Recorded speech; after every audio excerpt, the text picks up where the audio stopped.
បាទសូមជំរាបសួរប្រិយមិត្តទាំងអស់គ្នាខ្ញុំមានអត្ថបទមួយរបស់សារព័ត៌មាន South China Morning Post ដែលបានចេញផ្សាយកាលពីថ្ងៃចុងសប្តាហ៍ប្រហែលថ្ងៃមុននេះគឺឥឡូវនេះខ្ញុំសូមចែករំលែកអត្ថបទនេះដែលបកប្រែជាភាសាខ្មែរពាក់ព័ន្ធជាមួយនឹងចំនួនរវាងកម្ពុជានិងថៃនៅក្នុងអត្ថបទហ្នឹងគេដាក់ថាតើកម្ពុជាអាចវាយរាជធានីថៃដោយអាវុធដែលរបស់ចិនដែរឬទេបាទនេះជាសំណួរមួយឥឡូវនេះខ្ញុំសូមចែករំលែកដូចទៅគេណាគេថាកម្ពុជាអាចប្រើអាវុធដែលផលិតដោយចិនដើម្បីវាយប្រហារប្រទេសថៃបានប៉ុន្តែនឹងមិនដល់រាជធានីរបស់ថៃឡើយណាគេទៅនិយាយអញ្ចឹងណាតែការពិតយ៉ាងម៉េចយើងមិនដឹងតែនេះជាអត្ថបទគេថាអញ្ចឹងហើយទីក្រុងប៉េកាំងទំនងជាមិននៅស្ងៀមទេប្រសិនបើភាពតានតឹងព្រំដែនផ្ទុះឡើងទៅជាចំនួនយោធា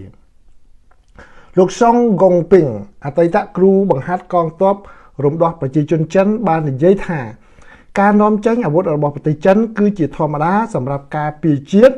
ហើយបន្ទាប់ពីការទិញកម្មសិទ្ធិនិងការប្រើប្រាស់វិជាសិទ្ធិទាំងស្រុងរបស់ប្រទេសអ្នកទិញណាបាទនេះគឺជាការដកស្រង់សម្ដីរបស់គ្រូបង្វឹកកងទ័ពរបស់ចិនមួយរូបលោកបានមានប្រសាសន៍ថាចិននឹងមិនមានបំណងចង់ឃើញមិត្តភ័ក្តិប្រពៃណីរបស់ខ្លួនទាំងពីរធ្លាក់ចូលទៅក្នុងសង្គ្រាមសូម្បីតែចំនួនទឹកដីក៏ដោយលោកបានបន្ថែមថាទីក្រុងប៉េកាំងនឹងព្យាយាមសម្របសម្រួលការចរចានិងបទឈប់បាញ់ថៃជាមិត្តប្រពៃណីរបស់ចិននិងជាសម្ព័ន្ធមិត្តប្រពៃណីរបស់សហរដ្ឋអាមេរិកខណៈកម្ពុជា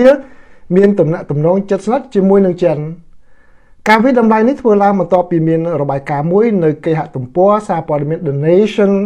ដែលមានមូលដ្ឋាននៅក្នុងទីក្រុងបាងកករបស់ថៃដែលចេញផ្សាយកាលពីថ្ងៃសុក្រដែលដកស្រង់សម្ដីរបស់ប្រធានព្រឹទ្ធសភាកម្ពុជាគឺលោកហ៊ុនសែនដែលបាននិយាយថាប្រទេសរបស់លោកមានអាវុធដែលអាចបាញ់ទៅដល់ទីក្រុងបាងកកបានណាគឺកាសែត The Nation គេបានចុះផ្សាយដោយដកស្រង់សម្ដីដូចនេះភាពតានតឹងបានកើនឡើងរវាងប្រទេសថៃនិងកម្ពុជានៅតាមតំបន់ជម្លោះនៃព្រំដែននៃប្រទេសទាំងពីរដែលគេស្គាល់ថាជាតំបន់ត្រីកោណមរកតទាហានខ្មែរម្នាក់ត្រូវបានសម្លាប់ក្នុងការបាញ់កាំភ្លើងដ៏ខ្លីមួយ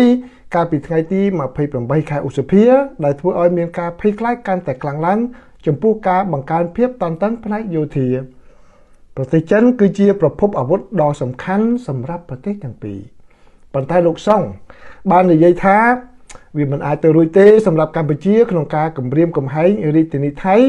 ដោយប្រព័ន្ធរ៉ុកែតសំខាន់ដែលផលិតដោយចិនលោកបានបន្តថាកម្ពុជាក៏ខ្វះខាតយន្តហោះចម្បាំងដែលមានសមត្ថភាពអាចបាញ់កាំជ្រួចរយៈចម្ងាយឆ្ងាយផងដែរដោយបន្ថែមថាថវិកាការពារជាតិរបស់កម្ពុជាគឺប្រហែល 1/10 នៃប្រទេសថៃសមត្ថភាពយោធាថៃខ្លាំងជាងកម្ពុជាទៅទៀតយោងតាមវិទ្យាស្ថានស្រាវជ្រាវអន្តរជាតិ Stockholm បានឲ្យដឹងថាប្រទេសចិនបានវាយដាច់សហរដ្ឋអាមេរិកក្នុងការក្លាយជាអ្នកផ្គត់ផ្គង់អាវុធដ៏សំខាន់បំផុតរបស់ប្រទេសថៃដែលស្មើនឹង 44% នៃការនាំចូលសម្ភារៈយោធាទាំងអស់របស់ថៃទន្ទឹមនឹងនេះកម្ពុជាស្ទើរតែពឹងផ្អែកទាំងស្រុងលើសភាវុធចិនដោយកាសែតភ្នំពេញ Post បានរាយការណ៍ថាអាវុធរបស់ចិនអាចមានទៅដល់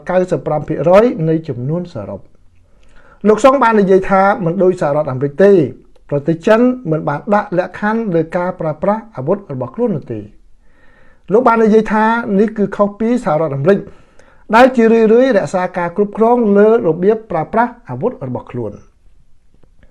មានការរំពឹងទុកមួយថាដែលគេបាននិយាយតគ្នាគឺសហរដ្ឋអាមេរិកបានដាក់កំហិតលើការប្រើប្រាស់យន្តហោះយោធារបស់ឥណ្ឌាដែលផលិតដោយអាមេរិកក្នុងចំនួនថ្មីបំផុតជាមួយនឹងប៉ាគីស្ថានជុំវិញតំបន់កាស្មៀរកាលពីខែឧសភាកងកម្លាំងប៉ាគីស្ថានបើតាមសេចក្តីរាយការណ៍បានប្រើប្រាស់យន្តហោះចម្បាំងប្រភេទ J-10CE ផលិតដោយចិនមីស៊ីលនិងប្រព័ន្ធអាវុធដើម្បីបាញ់ទម្លាក់យន្តហោះចម្បាំង Rafael របស់ឥណ្ឌាជាច្រើនគ្រឿងលោកសុងបាននិយាយថាមានភាពខុសគ្នាធំមួយចំនួនដែររវាងចំនួនថៃនិងកម្ពុជានិងអរិភាពរវាងឥណ្ឌានិងប៉ាគីស្ថានដែលពាក់ព័ន្ធនឹងភាពខុសគ្នាខាងសាសនាយ៉ាងជ្រៅគឺមួយកាន់សាសនាហិណ្ឌូភាគច្រើននិងមួយទៀតកាន់សាសនាអ៊ីស្លាម លោកសង្ឃបានមានប្រសាសន៍ថាប្រទេសថៃនិងកម្ពុជាក្នុងនាមជាប្រទេសកាន់ព្រះពុទ្ធសាសនាមិនមានការបែងចែកសាសនាធ្ងន់ធ្ងរបែបនេះទេអញ្ចឹងមិនមែនជាចំនួនដែលធ្ងន់ធ្ងរទេដោយបន្ថែមថាចំនួនព្រំដែនរបស់ពួកគេគឺកើតចេញពីការគ្រប់គ្រងអាណានិគមបារាំងប៉ុណ្ណោះទោះបីជាយ៉ាងណាក៏ដោយលោកសង្ឃបានសង្កត់ធ្ងន់ថាប្រទេសចិននឹងនៅតែផ្ដល់ដំបូន្មានដល់ប្រទេសជាមិត្តទាំងពីរឲ្យរក្សាការអត់ធ្មត់និងដោះស្រាយចំនួនរបស់ពួកគេតាមរយៈការចរចាលោកសង្ឃបានបន្ថែមថាចិនទំនងជាមិននៅស្ងៀមបានទេប្រសិនបើភាពតានតឹងរវាងថៃនិងកម្ពុជាកើនឡើងទៅជាចំនួនយោធានោះលោកសង្ឃបានស្នើថាវិទ្យាស្ថានសម្របសម្រួលអន្តរជាតិដែលទើបបង្កើតថ្មីនៅទីក្រុងហុងកុងអាចដើរតួនាទីស្ថាបនាក្នុងការជួយភាគីទាំងពីរជៀសវាងការប្រឈមមុខដាក់គ្នាដោយអាវុធលោកសង្ឃក៏បានសម្គាល់ដែរថាគោលជំហររបស់ប្រទេសចិនស្របទៅនឹងផលប្រយោជន៍ទូទៅដ៏ទូលំទូលាយនៃសមាគមប្រជាជាតិអាស៊ីអាគ្នេយ៍ហៅកាត់ថាអាស៊ានពីព្រោះចំនួនណាមួយនៅក្នុងប្លុកនឹងធ្វើឲ្យខូចដល់ស្ថិរភាពនៅក្នុងតំបន់លោកបានបន្ថែមថាក្រៅពីប្រទេសចិនអាស៊ានខ្លួនឯងក៏ទំនងជាចូលរួមក្នុងកិច្ចខិតខំប្រឹងប្រែងសម្រុះសម្រួលផងដែរតំបន់ជាច្រើនរវាងប្រទេសថៃនិងកម្ពុជារួមទាំងតំបន់ត្រីកោណមរកតត្រូវបានគូសផែនទីមិនច្បាស់លាស់និងគ្រប់គ្រាន់នោះទេនៅពេលដែលសន្ធិសញ្ញាត្រូវបានចុះហត្ថលេខាកាលពីជាង1សតវត្សរ៍មុនដែលបណ្ដាលឲ្យមានការទាមទារត្រួតស៊ីគ្នានេះគឺតាមអត្ថបទរបស់ខាង South China Morning Post ក៏សរសេរដូចនេះណាកម្ពុជាធ្លាប់បានស្វែងរកដំណោះស្រាយផ្លូវច្បាប់អន្តរជាតិសម្រាប់ចំនួនព្រំដែននៅឆ្នាំ1962តុលាការយុត្តិធម៌អន្តរជាតិហៅកាត់ថា ICJ បានសម្រេចផ្ដល់ជ័យជំនះដល់កម្ពុជាទាក់ទងនឹងប្រាសាទព្រះវិហារហើយនៅឆ្នាំ2013បានអះអាងឡើងវិញនៅសេចក្តីសម្រេចដោយបញ្ជាឲ្យបង្កើតតំបន់គ្មានយោធានិងការដកទ័ពដោយភាគីទាំងពីរប្រទេសថៃនៅតែបន្តបដិសេធយុត្តិធម៌របស់ ICJ លើចំនួននេះដោយទទូចប្រើការចរចាទ្វេភាគី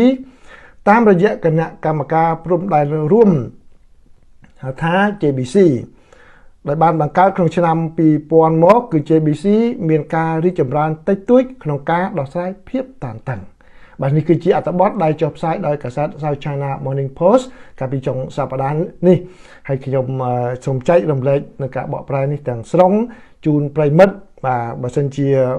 មានចំណុចណាដែលប្រិមិត្តយល់ខុសពីអត្ថបទនេះសូមសរសេរ comment នៅខាងក្រោមខ្ញុំក៏ចង់ដឹងនិងរៀនសូត្រពីប្រិមិត្តផងដែរហើយខ្ញុំនឹងព្យាយាម